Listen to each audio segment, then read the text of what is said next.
This episode is brought to you by JLL. Get an insider view into the world of commercial real estate with JLL's podcast, Trends and Insights, the Future of Commercial Real Estate. Whether you're curious about making cities more sustainable, the evolution of office space, or AI opportunities, this podcast will help keep you a step ahead. Tune in for candid conversations with business leaders about the biggest trends impacting how we live, work, and play. Subscribe to Trends and Insights now at jll.com/podcast.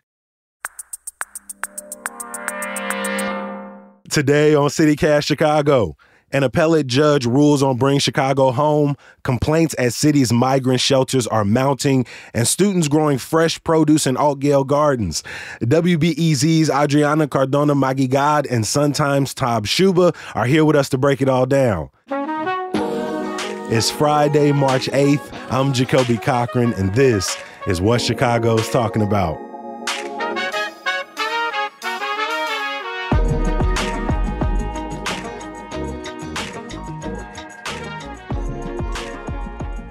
Morning, Adriana. How you feeling today?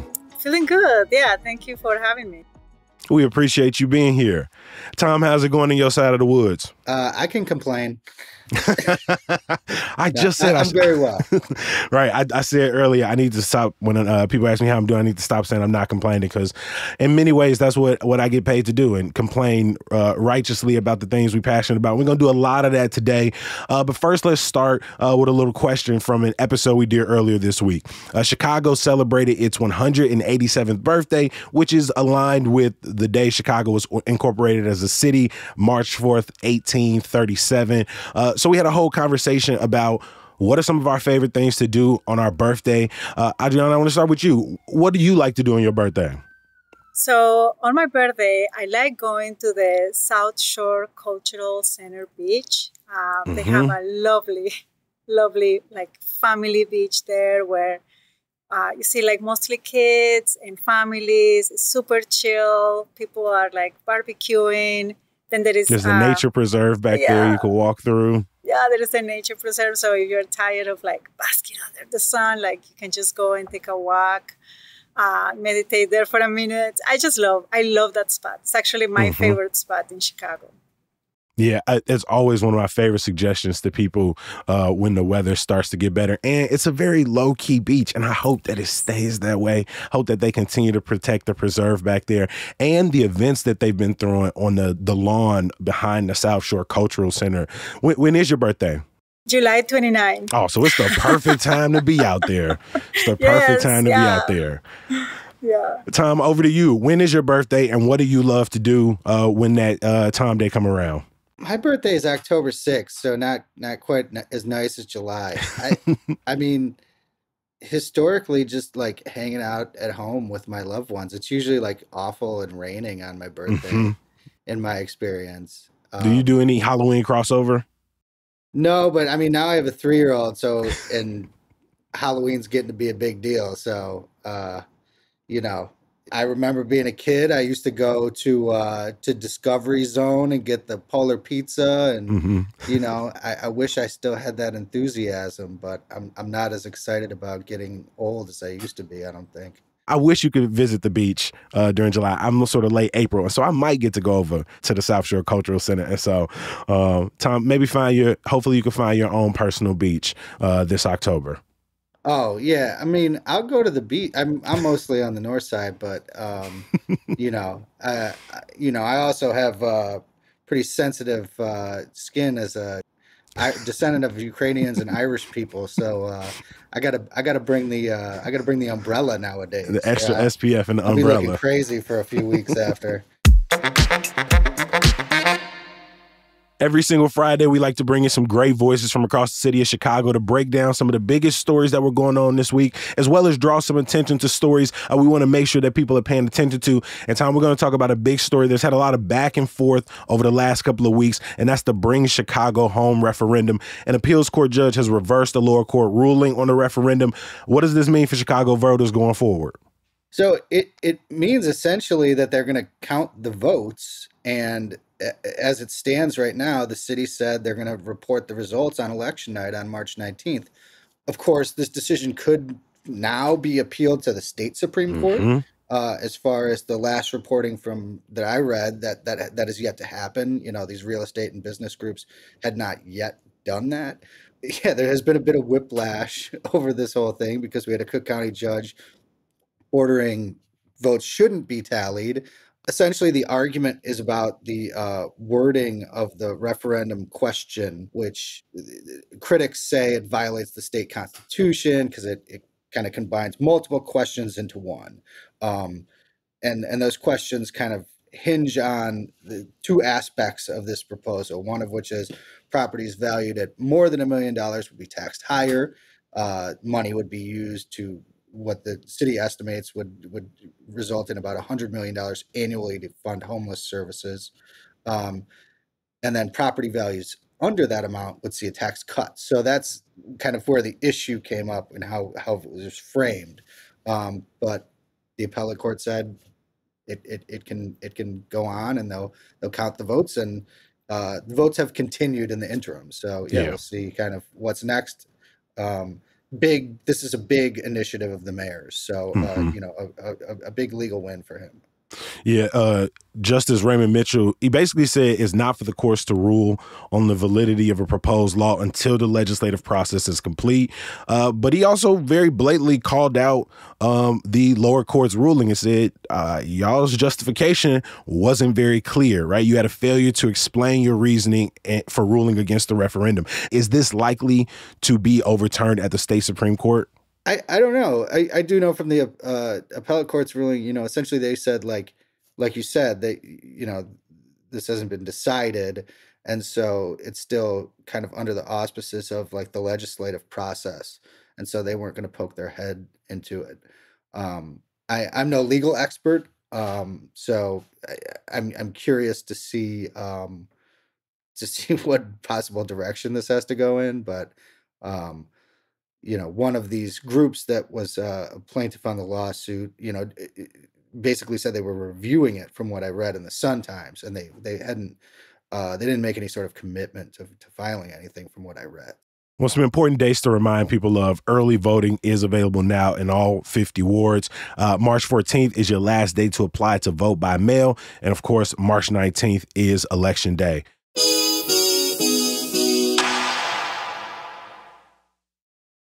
Shipping can make or break a sale, so optimize how you ship your orders with ShipStation. They make it easy to automate and manage orders no matter how big your business grows. And they might even be able to help reduce shipping and warehouse costs. So optimize and keep up your momentum for growth with ShipStation. Sign up for your free 60-day trial now at ShipStation.com and use the code POD. That's ShipStation.com with the code POD. Adriana, I want to bring you in here on a big investigation that you did with WBEZ that reports on some of the growing complaints at the city's various shelters for asylum seekers. We've talked about this before, but it feels like the number of complaints and how far spread they are around the city's 23 remaining shelters is something that we're just getting more and more clarity on now. Can you talk about your reporting? Yeah, absolutely. Back in November, I actually got word that at migrant shelters and some other locations, migrants were able to file grievances if they felt that they were in disagreement with something, or if anything had come up or an incident had happened, and that there was actually a system set up for that. So I asked the city for the grievances that migrants have filed since. Actually, I asked for a wider span of time. I got 6 months, but I asked for like a greater amount of dates. We got in total actually like 261, something like that, but there were some duplicates. Still, there were like more than 200 grievances filed. Some of them include instances where people felt discriminated against, that people claim that they were called names or they were insulted. There were a couple sexual harassment allegations. There were complaints about staff members having relationships with residents and so forth. There are a lot of complaints about like just the hostile treatment from staff toward migrants, 60% of those grievances were involved staff members in some of the issues that I was just naming, like just hostile treatment, and just even also like people complaining that they felt also discriminated because of their sexual orientation. There were some other smaller percentages regarding, like about 18% of the grievances involve facilities and the food, and about 50% relate to other residents. Yeah. I mean, when you're going through these, 500 pages of documents that, as you mentioned, were not easily handed over by the city, right? Have you found that any of these individuals have gotten that anyone's been held accountable, that they feel like they've gotten an adequate response from the city or from the facilities? The company that hires staffers, Favorite Healthcare Staffing, they say that they train people, that they, and the city also says that this grievance process has a system of accountability where some of the staffers may receive some counseling or up to termination, they say. But it's really hard. I mean, like, you have to understand, access to these shelters has been very limited. At some point, as I was reading this, nearly 500 pages, I felt like I was kind of like inside these shelters in a way. I was like reading the way, like people will talk about being denied like a glass of milk or a glass, of water for their children, or just treated with hostility. And sometimes these grievances can be like, yes, very serious, but sometimes they speak about a larger problem, which is perhaps maybe not enough training. And while these grievances lead to a process that they follow, I guess, within the system that they have, and by they, I mean the staffers, and they involve the city depending on how serious the issue is. It's hard to know whether there was a real systemic change in the way things are, the way staff are handling the situation with migrants. So, for example, in some instances, I read that a staffer, a supervisor will get additional counseling on how to treat migrants and residents, while sometimes staffers will get transferred, or sometimes they have this language, they were like removed from the project. But, it could be up to termination, I guess. But how is this changing like overall across all shelters? I do have to mention, though, that there are people that tell me they have no issues with the staffers in some locations or with some members, but it's definitely a problem across the board. Over the last, month or so, the city has reduced the number of shelters, and that comes up against the pressures of the deadline for new arrivals and asylum seekers who, once they arrive to the shelter, have a sort of ticking time clock on when they have to go out. Another story you want to talk about was the resources to house new households, right? The state has done about 5,000, but it seems like those resources are running out, and the more recent arrivals have gotten here, sort of the less they seem to have access to. Yes, absolutely. So this one story that also came out last Friday by Nell Salzman from the Tribune. I think it just packed in so much, like so many interesting things. As we know, or some of us know, the housing vouchers, assistance with rent, not everyone's getting, and whoever got in after mid-November is not getting their rent assistance. And so that really puts people kind of like in a bind. Just imagine you're there and you have to look for housing within so many days, and you don't have a job, and you may not even qualify for one, because not every migrant from, Venezuela qualifies for a temporary protected status, which it can give you a work permit while protecting you from deportation. And there are just so many nuances to that, to qualifying to work. So just imagine many migrants are not qualifying for work, and they have to find housing and figure it out. the city and the state, they've been fast tracking the moves, and a lot more people, a lot more migrants are moving out of shelters quicker. And you see them taking home or taking apartments in the south and west sides where rents are $1,500 per month or hopefully less. But it becomes problematic when you think about the sustainability of this, like how are migrants going to continue to pay if they don't find jobs, if they're not financially independent? They are in a vulnerable situation, already going to already vulnerable communities. And it's just, I don't know, to me, this article is something I constantly think about, and is that this need for affordable housing that we all talk about. We need it across the city, but like when it comes down to it, when you're actually looking for a place to live, you just can't find anything. Like I've been looking just out of curiosity. I know in so many ways, in like Zillow and that Craigslist. I mean, just so many places. It's so hard to find something that's affordable. And that's what migrants right now are against, just so many issues that we're facing in regards to the housing crisis. Yeah. For everyone listening, we're going to drop links to all of the stories we're discussing, including the judges overturning the ruling on Bring Chicago Home, as well as the investigations into growing complaints at the city's 23 shelters.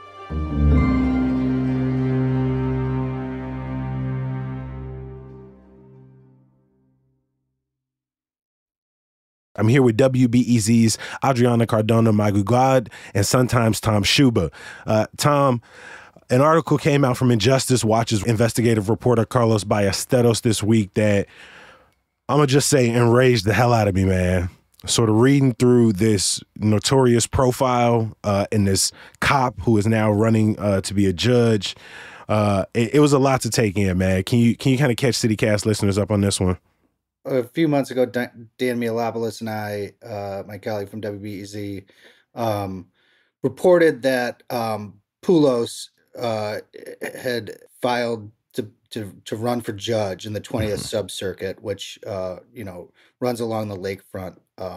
Lieutenant John Poulos. Lieutenant John Poulos is his name. Recently promoted to lieutenant. And Carlos, my old colleague who used to be at the Sun-Times with me, did this spectacular dive on Poulos, who he had previously profiled for Poulos's, long history of rejecting these things that are called the U visa applications that I'll get back to. Carlos really dug into his history and painted this picture of a guy who, has been involved in 2 fatal shootings while he was a cop. One of which he said that he came upon what he thought was a burglar while he was leaving a bar that his family has owned. He thought that the burglar had pulled a gun. It was apparently a watch, or the alleged burglar, and that man was killed. Then a few years later, he claimed that a person who he thought was someone named in a 911 call, he pursued that guy too. He claimed that this man had pointed a gun at him. Turned out that, the gun was apparently not pointed at him. The gun was actually found much later after the shooting. It was recovered. Still, he wasn't reprimanded or disciplined for the shootings, but they did result in nearly $2 million in settlements for each of the families. But on top of that, Carlos kind of points to this, I guess, web of lies and deceit in Poulos' background. That includes lying on his application to become a cop about past arrests that have become expunged. It included his failure to disclosure an ownership stake in that family bar. So there was a gap in his professional career where Poulos took a long leave of absence after an injury. During that time, he became an attorney. And when he returned, he was investigated for the second fatal shooting. Police kickstarted an investigation into those specific, issues with him lying about his arrests and not disclosing his ownership of that bar. and the department, sought to fire him. Ultimately, though, Poulos' attorney filed a motion to dismiss the disciplinary charges, saying that, there was due process issues. It had taken too long for them to take that step. And that petition was granted, and he was allowed to remain on the force. In addition to all of this, Carlos starts to point at some other things, including the issue with the U visas. U visas are, they grant legal status to undocumented crime victims who cooperate with the police. So it's essentially like you have, fulfilled your duty, right, as kind of like a citizen by helping out the cops. So we are going to allow you, grant you legal status. But Carlos had previously reported that Poulos and this other cop had routinely refused to certify applications, even when the applicants met the requirements. And what Carlos reported was that the BIA basically closed an investigation without really doing anything, but the state attorney general is still investigating this. He also reported that Poulos has become some sort of like a real estate attorney, and he's also become a notary. Carlos found some issues with him notarizing documents that he, had a related interest in. The Secretary of State's office is now looking at these issues with him as a notary as well. So there's every level of bullshit you can have, from lying on your app, from abusing your ability, from shooting and killing 2 people in very questionable. I'm trying to like keep myself from like exploding, because as I'm reading through all of this is a person who's already been allowed and is now in the process of running to get essentially in some ways more power in our city, but is allowed to just be promoted, has been allowed to evade discipline, has been allowed to rise up the ranks. Yeah. And it's just sort of in many ways gone under the rug for a decade plus. Yeah. It's when we got this tip months ago, we were like, how can this even possibly be true, that someone would subject themselves to having their background kind of scrutinized like this when you have something like this in your. There's a damning quote in Carlos's story from Joe Ferguson, who was the city's inspector general for a time. He was a federal prosecutor, and he now is the head of the Civic Federation. And Ferguson said, "This background that adversely goes against his fundamental credibility should not be hanging over a judge under any circumstances." I mean, the people often say, "Oh, this is such a only in Chicago story," when things come out, and this is like kind of trumps every one of them. I think, Mm-hmm. this is just such a kind of jarring Chicago tale, and we'll see how voters come out. Poulos is kind of positioning himself as advocate for victims, and based on his comments to the Tribune. He did not comment to the Sun-Times. He did not comment to Injustice Watch. He did comment to the Tribune, and he seems to kind of be positioning himself in sort of tough on crime terms. So yes, it is the 20th sub-circuit race. I think that runs along the lakefront to Streeterville, all the way from Edgewater. There are a list of other candidates on the ballot, and you can read in Carlos's story this week to learn a little bit more about the other candidates as well. But like every episode of CityCast Chicago, we finish out with a pick-me-up, and that is some good news. Adriana, what is your good news for the CityCast people today? Okay, so I know we've talked a lot about, the hardships that migrants are facing, and just so many socioeconomical components and situations with this. But I was talking with a colleague earlier this week. He's also from Colombia. I'm from Colombia. And for a while, as a Spanish speaker, you've only hear like one type of accent maybe, or like maybe one or two sometimes. Very rarely you'll hear a different Spanish-speaking accent in the city, at least based on my own experiences. And it's just so cool. With the recent waves of migrants coming in from South America, it's really cool to sometimes hear just a huge diversity of Spanish-speaking accents. In a way, for someone who kind of like is conscious of this, like it kind of like, I don't know, it gives you a taste of diversity and also brings you closer to home if you're from the area. So that's my positive, note here. On that. I love that. In our birthday episode, after we finished recording, we kind of sat around and just talked about how enjoyable it was to hear the many voices of Chicago, the various accents. Tom, I'm gonna kick it over to you. What is your some good news? Okay, so there was a Block Club story this week. A hydroponic farm run by students, by youth, opened on Saturday in Algal Gardens on the far south side. Once they get fully up and running, they're going to grow more than a ton of produce every year. And it's like a shipping container that's been converted into a hydroponic farm. It's very cool. They've already started growing tons of lettuce. This is a real important move, responding to a real important issue, which is food insecurity across the city. So in the Block Club story, they note that the closest grocery store to Algal Gardens is more than 3 miles away. There's not public transit that goes to that store. It's a really rough process to get good food and get back home if you live in that neighborhood. So this is going to offer some relief, and it's a really cool story, and it's a youth powered initiative, and I think it's the type of thing that we should be happy about. It's good to see the next generation kind of stepping in and doing the stopgap. So definitely good news.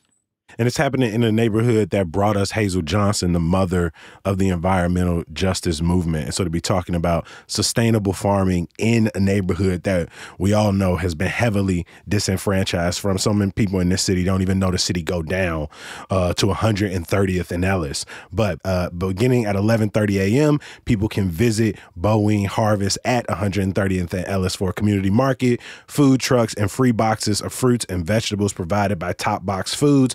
They're also going to give you tours of the farm. I'm really excited for the future of creative shipping container use in Chicago because between Boxville, between this farm, between other ways people have been using them in this city from affordable housing, pilots, and the like, it really is cool to see a city that in many ways sort of was built on sort of the rail industry and shipping container sort of, being a part of a future sustainable Chicago.